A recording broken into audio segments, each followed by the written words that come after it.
If you were to think of beautiful towns in Buckinghamshire, you might conjure up mental images of somewhere like this, or perhaps this, or even this.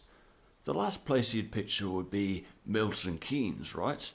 Well, I hate to break it to you, but you've been tricked, because all the clips you've just seen are Milton Keynes. Yes, it's time for old Alex to correct the record on another British place that's been poorly represented on YouTube, Milton Keynes, or MK for short, a city with allegedly no history, despite the most important Roman road in the British Isles running straight through it. First things first, here are the basics for anyone new to this city. Right up to the 1960s, it was a tiny village and home to around 200 residents. The New Towns Act of 1946 addressed housing shortages in the aftermath of the Second World War by allocating specific rural areas to become large towns built from scratch. These started with the likes of Stevenage, Crawley, Harlow and Basildon, among several others.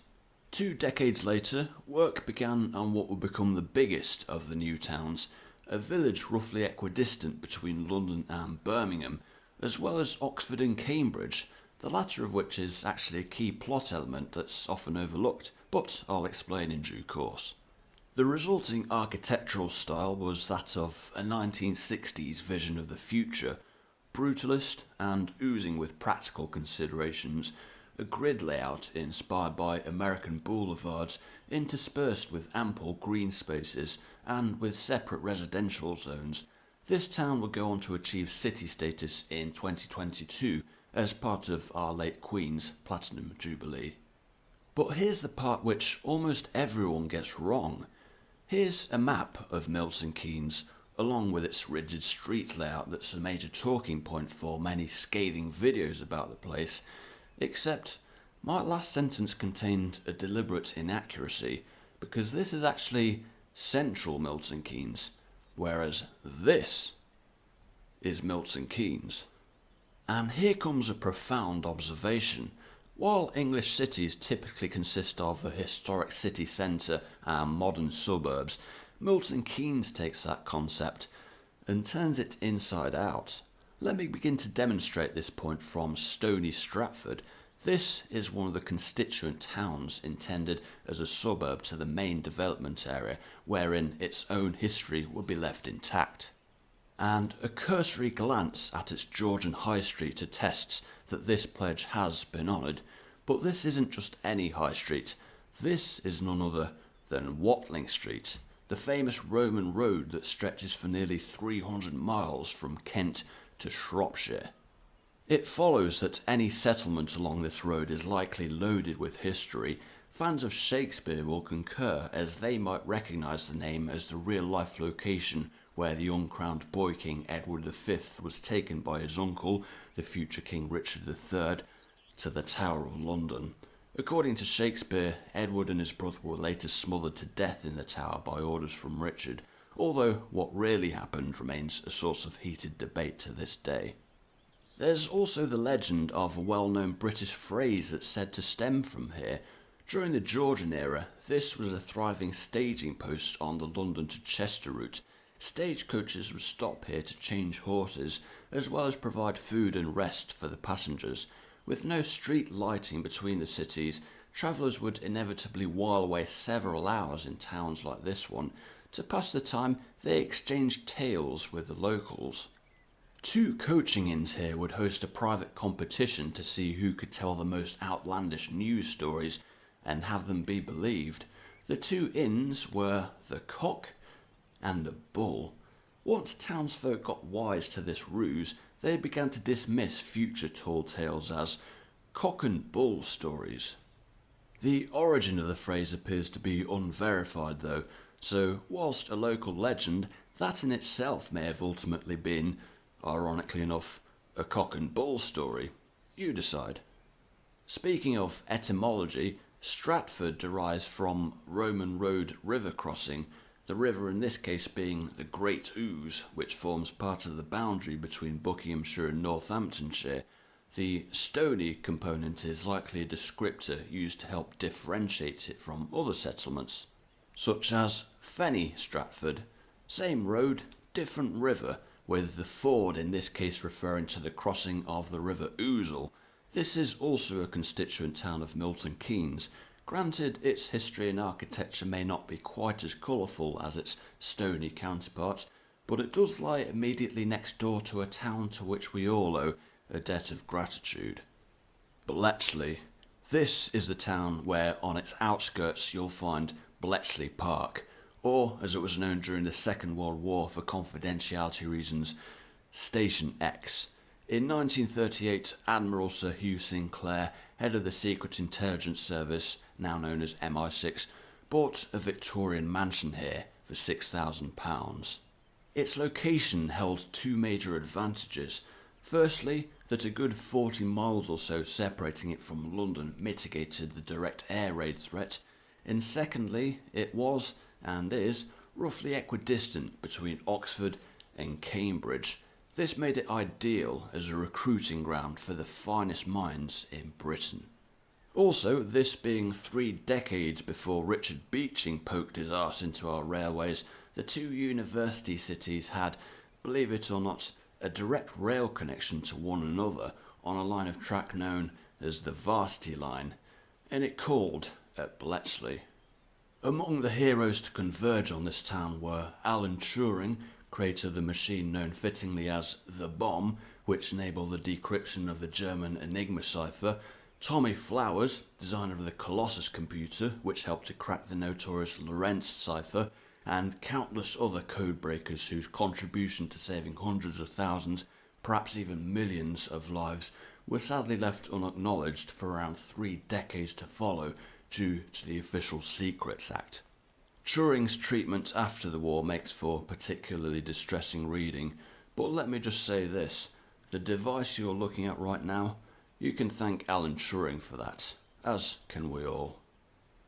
Then there's Wolverton, a constituent town whose main claim to fame is its role as an early Victorian railway town, serving the London and Birmingham Railway, overseen by Robert Stephenson, son of the father of railways himself, George Stephenson.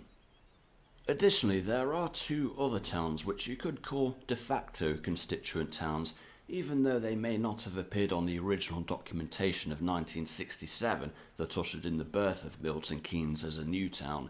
These are Woburn Sands, which has the peculiar quirk of straddling 2 separate counties, namely Buckinghamshire and Bedfordshire, and Newport Pagnell, whose name has been ingrained into the hearts and minds of motorists ever since 1960, when it became the location for the UK's second ever motorway service station, the first being Watford Gap in Northamptonshire, both of which you'll find on the M1, which runs between London and Leeds. Thus, in a sense, it does the same job as nearby Stony Stratford, just for a different era of travel. But will you hear any cock and bull stories at Newport Pagnell services? Well, probably, yeah. But that's not the only automobile connection. In 1955, the town became the home of Aston Martin, and here it remained for over half a century. And we're not even done there. The city of Milton Keynes' unitary authority area extends further still, giving us one more town to explore, and a stunner in the looks department at that. Olney. Or perhaps Oney, as some traditionalists might insist, but regardless, this is a town famous for 2 things. An annual race dating back to the 15th century where women run through the town with a pancake in a frying pan, and the abolition of the slave trade, or a partial role in the latter at least. It was from here in 1779 that priest John Newton published the Olney Hymns. Among these was one you may have heard of, Amazing Grace. Based on Newton's experiences at sea from a former life in the Royal Navy, this later became an unofficial anthem to the abolitionist movement after he teamed up with William Wilberforce on a campaign lasting 2 decades, culminating in the Slave Trade Act 1807, which paved the way for the Slavery Abolition Act 1833. Now, if somebody could just pop that onto the national curriculum, that'd be great. With all that said, it's time for me to address the elephant in the room, central Milton Keynes. Is this the bit where I make an apologist's case for it? Well, no. And in fact, this is a good time for me to declare that this video is sponsored by absolutely no one, least of all Milton Keynes City Council. Thus, you can rest assured I speak of my own volition on the matter. All I will say in its defence is, as far as dystopias go, this one does have a lot of green space. I mean, a heck of a lot. If this is what the end of the world looks like, I'd feel strangely reassured. But if you've watched other videos of mine, you'll probably have inferred that I'm no fan of brutalist architecture whatsoever. However, to the MK haters out there, I have two questions. Firstly, what harm is Milton Keynes doing to anyone else? I mean, it's not like they sent builders into an ancient city, plonked a skyscraper in the heart of it resembling a giant gherkin, say, and then tried to astroturf that as one of the new icons of this hypothetical city. Can you imagine? And secondly, if you were a town planner in the 60s, what would you have done instead? Created a fake medieval town, perhaps, and contracted baby boomer construction workers to do so? Yeah, good luck with that. Besides, for all of its flaws, there is something to be said for the novelty value of these boulevards, a slice of Americana in the unlikeliest of places, and for pedestrians to be able to just walk underneath traffic instead of being constantly stopped at pelican crossings. That's a surprisingly effective quality of life boost. Of course, the railway station is the main draw for many residents who commute to London and Birmingham from here. But while the station itself is no Bristol Temple Meads in the looks department, there's another aspect that's frequently overlooked. In fact, you're probably overlooking it quite literally right now, because in the foreground is the bus station. What's special about that, you ask? Well, just wait until you've seen the neighbouring towns served by the buses here. Ampthill in Bedfordshire may get its name from literally an ant-infested hill, but you won't find many antsy locals in this charming town, once the residence of Henry VIII's first wife, Catherine of Aragon. Towcester is the brilliantly named site of the Roman fort known as Lactodorum, and the first town along Watling Street north of Stony Stratford, and thus another archetypal coaching in town, where the hooves of horses can still be felt in spirit, even amidst the modern-day traffic. Then there's Buckingham, also a predominantly Georgian town, although in its case a great fire during the reign of George I had a lot to do with it. You'd be forgiven for assuming this is Buckinghamshire's county town, and it may well have been had it not been for Henry VIII opting for Aylesbury to assume that role instead, possibly to impress his future father-in-law, Thomas Boleyn, who owned Aylesbury Manor. Staying in Buckinghamshire, we have Winslow. If the American-inspired boulevards of MK leave you feeling delirious, then this small town, just 8 miles away, is on hand with a slice of Britishness in feel that's akin to a car boot sale, with a spot of polite haggling. Or for a quintessential market town, you can't go wrong with Leighton Buzzard, although this is the odd one out as it actually has a railway station of its own, meaning the previous 4 towns are rather challenging to reach by public transport, except for residents of Milton Keynes, of course. But let's return now to the crux of the issue.